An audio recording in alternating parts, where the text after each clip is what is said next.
So I talked a little bit about the proliferation of change. This is one of those slides that by the time I actually go out to present it is out of date because it changes so quickly. It sounds like truisms to talk about the proliferation of media and the rate of change we're seeing in the media, but it's also worth pausing at for just a few minutes because it really is so overwhelming. In less than the amount of time it's going to spend me to talk about this slide specifically, there were 700,000 search queries, 178 million emails sent, 60 plus new blogs. So in the amount of time I've been talking about this slide, 60 people decided that they should go out and write a blog. I mean, did they really have something that interesting to say? Maybe, maybe not. Almost 100,000 tweets, 100 plus new LinkedIn accounts, 600 new videos on YouTube, et cetera, et cetera, et cetera. So in a business where all of this proliferation is taking place, what do you actually do and what are the lessons that you can learn from our experience that help you be better at managing this relationship? So first of all, as we think about kind of our lessons, the first and most important one is to participate in the conversations. And conversations are conversations. They're not business segments. I think in any business more than 5 people, the natural inclination once you get up beyond that critical mass of 5 is to have a website or an organization or a marketing approach that basically takes your organization and exposes it to the world at large. You look at almost any large corporation's website, you can figure out who's in power and who has decision-making around things, because it will say product A has its own tab, product B has its own tab, group A has its own tab. And what that's about is we tend to think of things from our own lens out and our customers as secondary. And the thing that we're seeing now is that's actually really being flipped on our head. And we go out with our marketing campaigns and we think we're going to talk to this group of customers about our next server refresh. And we have specific ideas about what that's going to look like. Well, guess what? If we're not paying attention to the fact that that conversation may or may not be resonating with our target audience, we actually lose the plot and that return on investment really sort of starts to crumble. So the first thing is to accept that conversations are conversations, not business segments. And then I wanted to spend a little bit of time talking about what we've learned over the past 5 years of experimenting in social.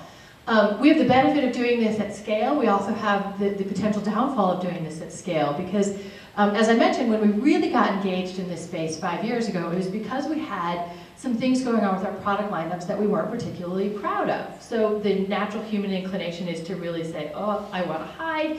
The thing that was really lucky for us from a customer-centric approach and from an overall brand approach is that Michael himself was very clear that these conversations were happening about us on the web, and we could either choose to participate in them or we could ignore them, but we would ignore them at our own peril. Read between the lines, go participate in them. And so as business leaders, one of the things that I would encourage you to think about is, even if you don't look at something in the same scale, how do you make sure you understand through listening analytics on Google or any of the other basic tools that are out there, really what's happening and what people are saying about your business.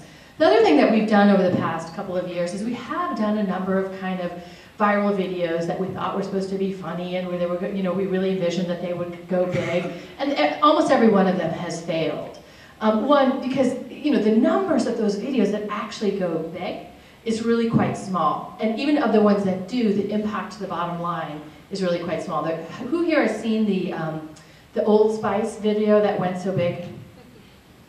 Okay, so some of you might know what I'm talking about. It's this viral video for Old Spice that early on was getting credited with regenerating the Old Spice, it's funny, the Old Spice brand, and was actually getting a lot of buzz within social media circles. When they went back and did the analysis on the lift in revenue around Old Spice that happened kind of coinciding with the launch of that viral video, yes, there was an awareness of Old Spice that went up with younger viewers. They were trying to compete with Axe, A-X-E. And what they did actually see when they did the analysis, though, is the thing that drove actual purchase of Old Spice products were the coupons that they did. So it couldn't be kind of more old-fashioned marketing, but it was the combination of the video that drove awareness and the couponing that they put in channel that actually led to that business outcome. So, personally, I like that video. I think it's funny. Did I go buy Old Spice? No, I didn't. So when you look at it, sort of how you think about the balance of the message and the humor that you're trying to use, recognizing that that's very subjective, but then also really realizing that you have to pair that with other traditional marketing tactics. The other thing that we did pretty early on is we launched a Twitter outlet, and we got a lot of recognition for this early on, about 2008, I think is when we did this, yep. where we've now sold millions of dollars of product that we were going to sell through our either refurb or outlet channels through Twitter deals. We don't look at the Twitter deals that we do, the outlet deals that we do on Twitter as core to our brand. It's just a great, efficient way for us to move inventory that we wouldn't necessarily have moved as quickly as we did through the Twitter deals. And so that's not our whole strategy, but it certainly was a piece of our strategy, and early on was a more important piece of our strategy. The other thing that we've done for our organization over the last year that's really important is we've launched a program called our SmackU. It stands for Social Media and Community University, which is basically we've trained thousands of our own employees around how to use social media.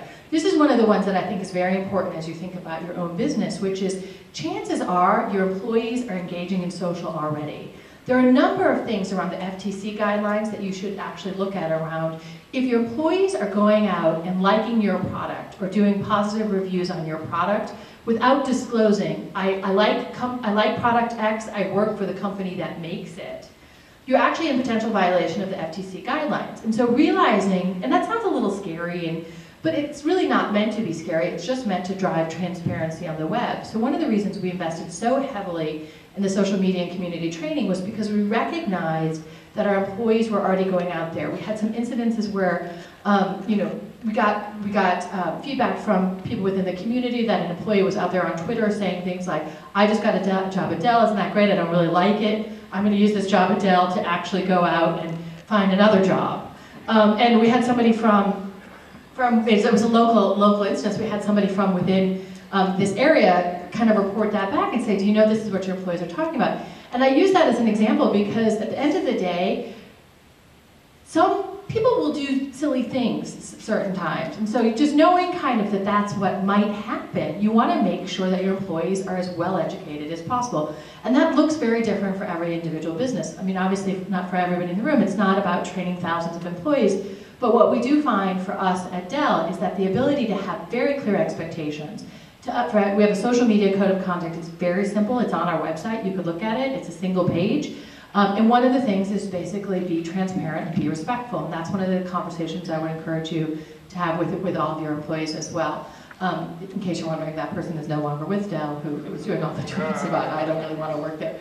But we found that those types of engagements are really the exception. What we have found is by enabling our employees and giving them the tools and actually the ability to be comfortable in this space, what we do is we extend the reach of our news cycle and other investments. And so there are a couple of people on my team who have Twitter followers of 15,000, 20,000 people who actively follow them because they were very early leaders in this space. And the ability, when we have a news story, to actually have them retweet that story and actually reach other industry influencers really helps us extend that news cycle. The other thing that might be on many of your mind, and I do a lot of work behind the scenes on, is how do you get your executives involved in Twitter and other social media outlets? And it's like the dirty little secret. Like when we started doing our basic social media and community training, and then we started doing more one-to-one executive outreach, where I would say, all right, what prevents you from engaging in social media now? And it was almost always fear. I don't understand the tools. That's a really easy thing to do. We have a little kit. We say, here's what you use Twitter for. Here's what you want to use LinkedIn for. Here's how you need to think about your profile. But the bigger cultural issue behind the scenes was, hey, I'm an executive. I'm very powerful. I'm used to being right. I don't want to necessarily go out there and make mistakes in public. And that was what we really had to do a little bit of hand-holding with a lot of our extended executive community to say, listen, first of all, the news cycle is very, very quick, so if you make a mistake, it's probably unlikely to, really continue to haunt you forever. You don't do anything stupid, but also, this is a great way for you to engage with your customers. And what we found was, one, Michael himself is very active on a lot of the social media outlets, in particular Google Plus and Twitter. But once you could see our other executives see him do it and have it be safe, it became a very effective tool, and this continues to grow every day for our senior leaders to actually go out and engage with customers. And I can't tell you how often now I'll have one of them come say to me, oh gosh, I'm following this customer on Twitter now, and I actually realized that the CIO that we have a relationship with, but this is something that we work on all the time now. We tend to be known more for our PC sales when we actually have a lot of breadth and depth of enterprise solutions, enterprise technology solutions. So this customer I'm following on Twitter is talking about his problems in his data center. I was able to go out and have a really different conversation with him and say, oh, by the way, did you know we do all of these things? We have a great virtualization story, we have a great cloud story, and they often say, no, I didn't know that. And how did we know that they were doing that? Well, we knew they were doing that because we were following them on Twitter, and, in an appropriate, non-creepy way. And that's where the whole common sense thing becomes so important, as well as training your employees. Microsoft, where I spent a large part of my career, has a very simple social media policy, which is don't be stupid. We thought a little more training was helpful beyond that. But we do also emphasize common sense, and we really emphasize this idea of transparency. The other thing that we did, and I have a few slides that show it, is we built a social media command center. As I mentioned, there are 26,000 conversations that happen about Dell every day. That's extraordinarily overwhelming. We were already monitoring those conversations, but what we did over the last year was basically build a physical manifestation where we take our executives, we take our partners, we take our customers through the social media command center and really show them this is what it looks like, and this is what it looks like to watch conversations on the web. And suddenly, we were doing all of this stuff anyway. So it's suddenly like what we just put some people in a room and said, now you're going to sit here and do the job that you were already doing, and you're going to do it in a little bit more of a public way. And suddenly, it was like light bulbs went off in people's heads. Oh, this is what it actually looks like to engage in this space. And so if you're thinking about how you get deeper into social within your business, one of the things I would counsel you to do is do some sort of physical manifestation of here's what this looks like to engage in with customers. Here's what this looks like to go out and actually monitor conversations about your brand or your industry. It's really been revolutionary for us. And I will confess that I personally was sort of skeptical when we started talking about it, because I was like, why are those people doing that job that many? Why do I have to put them in the room and make them do it in that room? And in fact, putting them in that room actually had a lot of impact in terms of our ability to have a consolidated story. Any questions as we kind of